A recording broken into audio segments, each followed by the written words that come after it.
Welcome back to our YouTube channel, ladies and gentlemen. Thank you very much for your great support to this channel.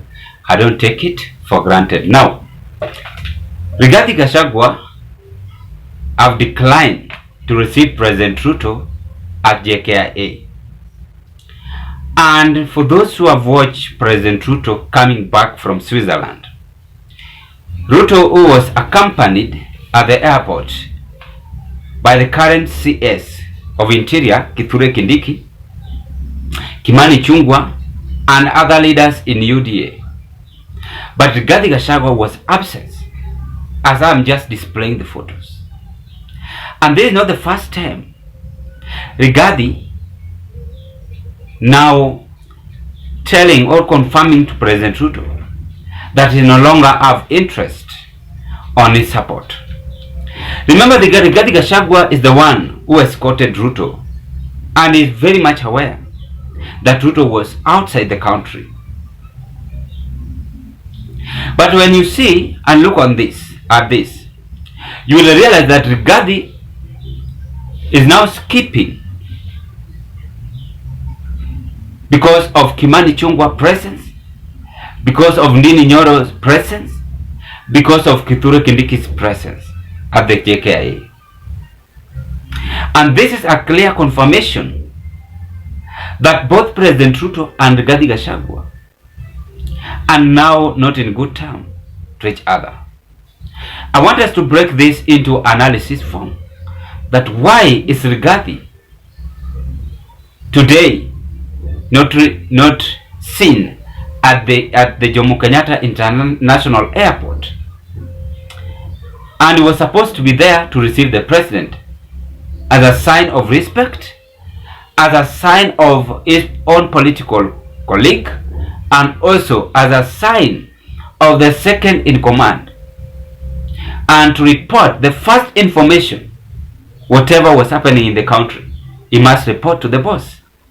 But this is a scenario where the boss have landed back in the country, but his second person, close associate friend, is not present. Again, I can compare it this way: husband and wife, where the wife should receive the husband in the house, but you see, the wife is now declining. The wife is not being seen. So it is like that, Rigathi and Ruto. Why do you think Rigathi have declined not to receive President Ruto at the JKIA airport? Before I carry on, ladies and gentlemen, if this might be your first time watching me at Zion Kenya TV YouTube channel, I request you kindly do me a favor, just take a 1 second and click that notification bell and subscribe to our channel.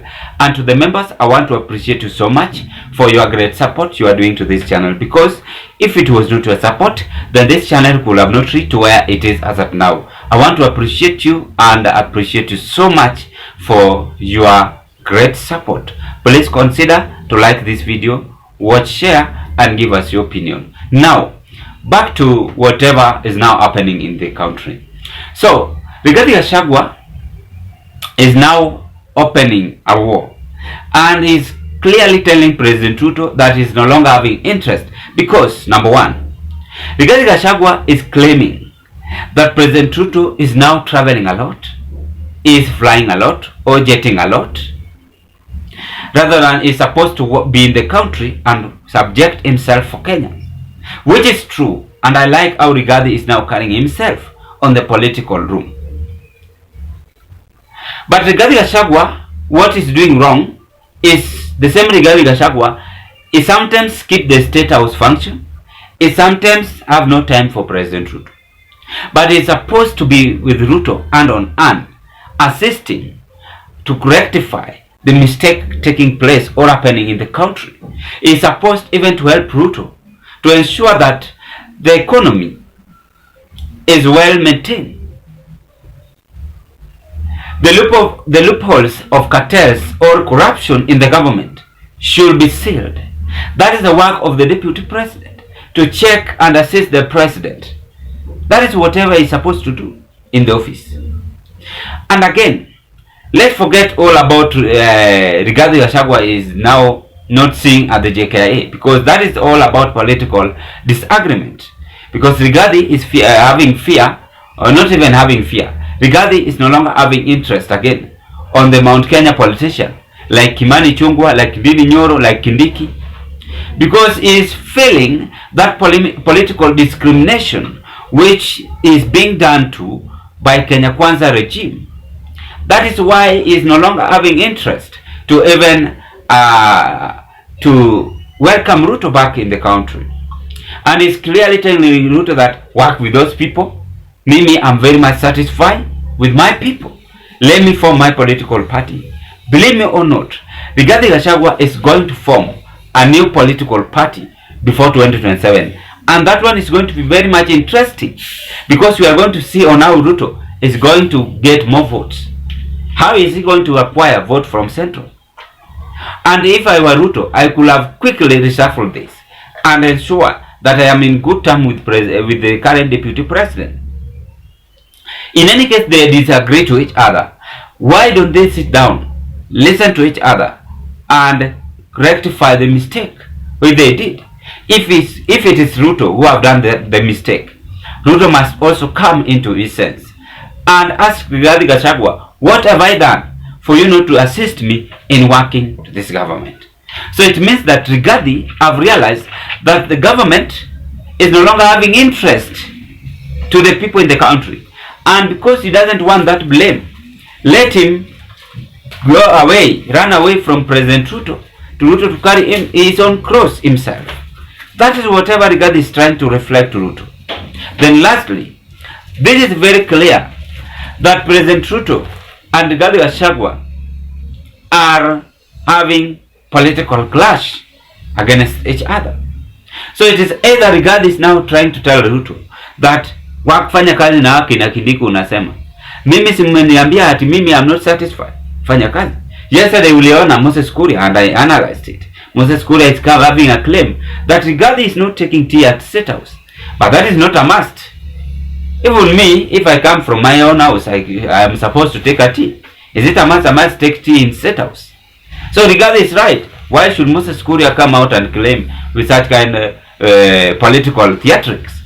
So Rigathi, my main concern being absent at JKIA, is very clear that Rigathi is still having bitterness against political discrimination is being done to. And as a second in command, is supposed to welcome the president back in the country. We've seen all this happening in the different occasions. We recall the president Uhuru Kenyatta, Ruto was the one welcoming him. We recall the late Mwai Kibaki. We recall even Jomo Kenyatta. So it was a kind of a great move, and again a kind of respect the deputies ought to show to the president in the country. Lakini sasa hii ya Rigathi ni tofauti. So Rigathi ameanza vita na ako very keen, is ready for war. This is not the first time Rigathi is declined himself at the JKIA. He was actually maybe annoyed on how Ruto is spending much money, traveling abroad and coming with nothing. That one also is a great move. And if Rigathi will carry on this way, let me tell you, Rigathi is going to outsmart Ruto.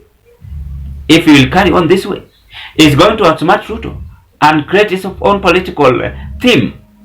That Ruto is traveling, spending millions of money or billions of money. And if he will campaign with that, then it is very clear. Mount Kenya people are going to rally behind Rigathi Gachagua. What about Kenya? So the problem is going to be the deputy, who is likely to be the deputy of Rigathi Gachagua. Or even if they are going to work, then Ruto is going to be keen with Rigathi Gachagua. Ruto is going to atakuwa anamuhofia tu.